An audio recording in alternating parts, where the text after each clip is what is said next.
The response to Josh Byrne's organic permaculture garden on Gardening Australia has been absolutely stunning. Look, people have written in from all parts of Australia and they want to know how they too can actually grow their own fruit and vegetables and other plants without the use of poisons or disruptive chemicals. And that's what this DVD is all about. It's a detailed history of Josh's garden, as it was conceived, as it develops and how it works. And as far as we're concerned, it's nothing more than a practical, down-to-earth guide to action. So, good luck and happy, safe gardening.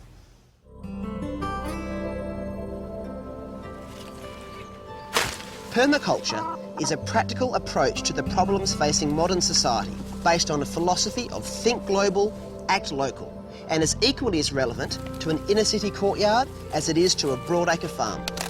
It's all about finding creative solutions to living a more sustainable life by growing local organic food, reducing energy consumption, recycling our wastes, and creating habitat for other life around us. Over the coming weeks, I'm going to show you how to create a productive permaculture system step by step, which will include veggies, fruit trees, poultry, ponds, worms, composting, and more. We'll look at how to heat and cool the house with good garden design, as well as how to save water by reusing grey water and through efficient irrigation. Best of all, it's going to be cheap and it's easy to do. The property is typical of many in Perth, just under a quarter acre in a quiet suburban street. The climate is classic Mediterranean, long, hot, dry summers and short, wet winters. There's a slight west-northwest slope with good northern solar access.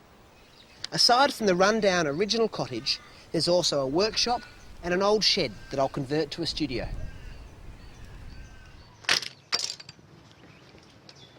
The first step is designing the site, which is the key to permaculture success.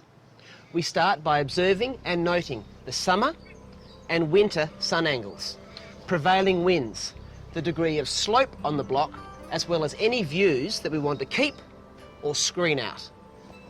When overlaid on a plan showing existing structures, vegetation and access ways, we create the framework for our design. We want to shade out hot summer sun whilst allowing in warming winter light, and windbreaks are planted to shield strong winds. Slope is used to move water without pumping, and an ugly fence can be screened out.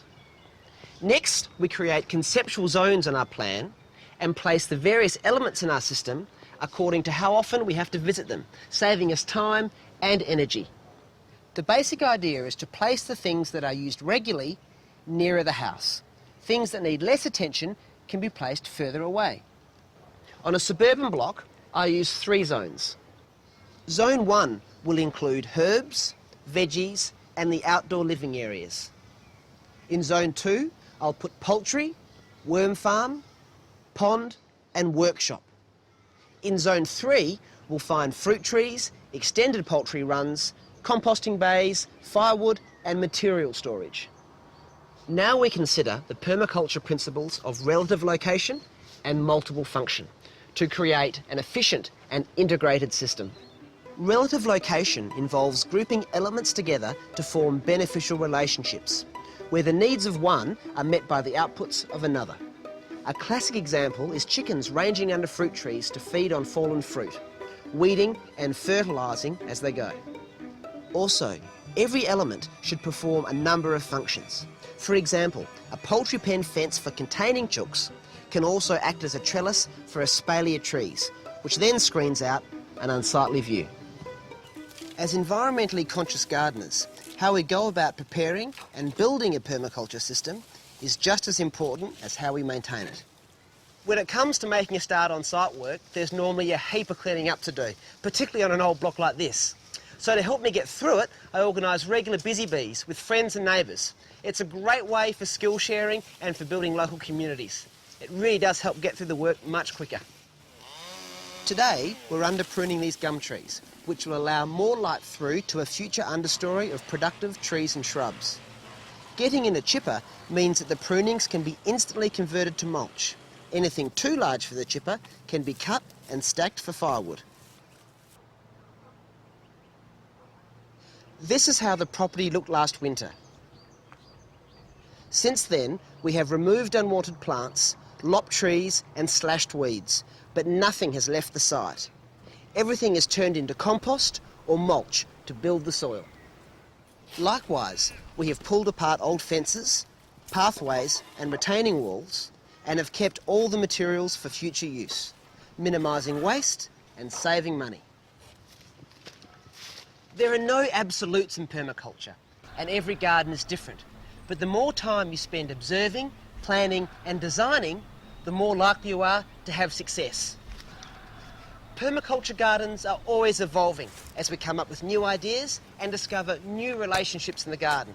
So don't be discouraged if you have a few teething problems. So I need to get to work making compost. The next step in this project is to get the kitchen garden started to supply us with fresh veggies and herbs.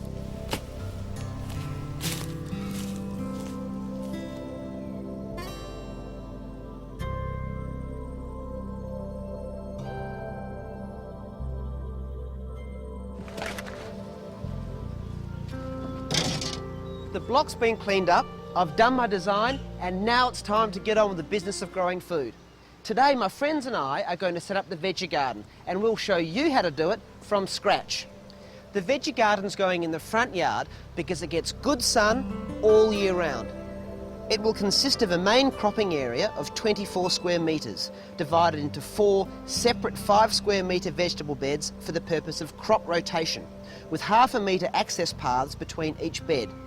Picking greens and herbs will be planted in a strip along the main path for easy access. A garden of this size will produce enough fresh veggies for about 4 people. Perennial companions will be planted along the borders, and further back on the verge and along the fence line I'll plant bird-attracting natives. A small pond has just gone in and will bring snail-eating frogs to the garden, and will also ensure that beneficial insects and birds have a drink over the summer. Large limestone rocks make great seats for people passing by. They also attract insect-eating lizards who love basking in the sun. Veggies need rich soil, and as you can see, this sand needs a lot of work. It's absolutely gutless and is also water repellent. To build up these garden beds, we're adding bentonite, blood and bone, and organic mineral fertiliser. Bentonite is a swelling clay that helps hold water and nutrients. We're applying this at 100 grams per square metre. Good old blood and bone is a fantastic all-round organic fertiliser, and this goes on at a generous handful per square metre. The organic mineral fertiliser is ground up rock dust and includes trace elements. That also goes on at about 100 grams per square metre. We dig all this in to about 20 to 35 centimetres. Next we apply a liquid soil wetting agent. This will help overcome the non-wetting nature of Perth's sandy soils. I'm using a new organic product which doesn't harm beneficial soil bacteria like the standard suffragant-based products do. This wheelie bin makes a handy mixing vessel. 250 millilitres of this product will cover 50 square metres. Apply it first in a watering can and then water it in thoroughly with a garden hose. This wetting agent is having an immediate effect. You need to wash it in so it really sort of gets through the top of the soil profile. Quite often it will take several applications and a bit of time to really have its full effect. But already I'm seeing that water is just sort of penetrating off the surface a lot more readily. Now we install the poly pipes, which we will run our drip line irrigation off. This is done after the digging of the soil so we don't damage the pipes. We continue to build the soil by adding generous layers of sheep manure, lucerne, more blood and bone, and then more sheep manure. Looking good, isn't it? Now, drip irrigation is water efficient and it's easy to install. Also, because it waters at the ground level and not over the foliage like sprinklers do, fungal diseases are reduced. Also, you just don't get as many weeds.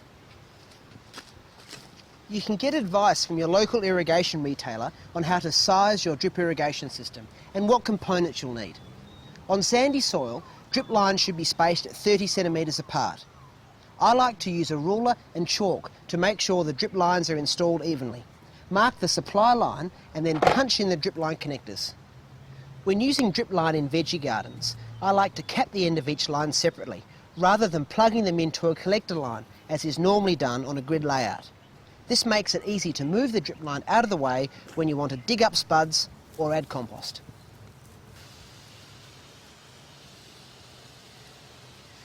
Okay, we've secured the drip line with heavy duty fencing wire and pulled it nice and taut. Being straight, it makes a fantastic planting guide for planting out your seedlings. So we're going to give the bed a really good water in, and then we'll plant it up with our brassicas and other leaf crops. When planting your seedlings, plant them right next to a dripper, so the young roots have immediate access to water. Pull the straw and manure back and get down to the original soil level. Dig it over and plant straight into it. Tease the roots just slightly and pop it straight in. Sprinkle with a tad of blood and bone to give it a quick feed and water in straight away. Put the dripper line back and there it is. Lastly, we cover the paths with a fine mulch. You can also use sawdust. This is lovely to walk on and slugs and snails hate travelling across it. Well, it's been a great day. We're not quite finished yet, but we're getting there, and I'm sure you've got the idea. The next big project is setting up the poultry pens and planting the fruit trees. Chickens are the perfect animal for a backyard permaculture garden. They convert food scraps to eggs, clean up weeds and fallen fruit, and of course, are a great source of manure. The trick is to set them up so they work for you, not against you. They can be very destructive if let loose amongst your favourite plants. There are many ways to house chickens. I've decided to build a permanent chook house with alternating runs.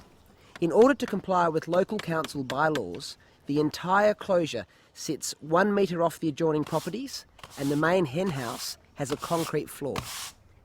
The chickens will have access to 2 extended runs, so they can get out and stretch their legs, forage for food, and dust bath.